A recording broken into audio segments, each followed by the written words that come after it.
Long ago, in a history long forgotten and hidden since centuries past, existed a village called Domkega.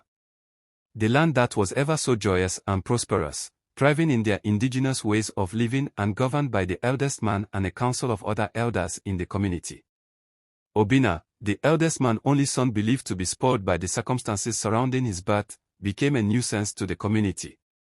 He was always summoned by the elders in the council for one misconduct or the other with his mediocre friends. One day, a mysterious lady came into the land and claimed her great-grandparents, the former rainmaker, lived there. Without further inquisitions, the elders allowed her stay in Domkega. But Obinna had his suspicions solid against her but didn't care, so he went to his tree stand to climb and play with his mediocre friends. After a period of time, a plague struck the land and the waters in the riverbank dried up and the whole village was in a state of chaos, and the strange girl's attention was required since her grandparents were rainmaker. She offered help making some incantation and the rain began to fall and the riverbank filled up again, but it came with a price, she said. Every month, a blood ritual is to be offered to the gods to keep the waters in Domkega and for the people of Domkega to survive.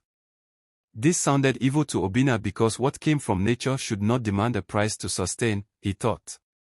But the villagers were desperate to survive and they agreed to the price. The strange girl smiled obsoletely. One night, the strange girl was walking around the river bank and invited an evil spirit that they both started having conversations together. Unknown to her, Obinna followed her and was listening to their conversations. In fear he ran back to the village and the following morning he went to the elders in council to tell of what he saw, but nobody believed him. They all thought he was playing his usual tricks because he didn't like the strange girl. Everybody he tried to explain to never believed him. In anger he decided to confront the strange girl himself, but he had no powers to subdue her. She used her evil magic and turned him into a human dog. He tried his best but it was futile and he runs away. On the day of the blood sacrifice to the spirit of the water, Obinna the dog came with an old man who eventually listened to him. They tried stopping her but the villagers stopped him because they thought the strange girl was the helper and they are interrupting the ritual. Aiknor could not let her men over his people and rob them of their right. The dog pushed her into the water and the price for her power to grow as the evil spirit promised is for her not to allow water touch her body. Immediately she fell inside. Her true nature was revealed to the people that she was truly a witch. Obinna regained his true form but he sacrificed his life for his people to gain cognizance of reality.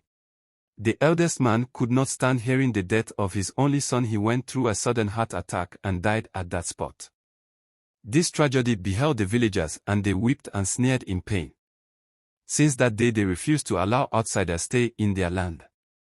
If you like this video, subscribe, like and comment for more amazing stories from Zong Tales.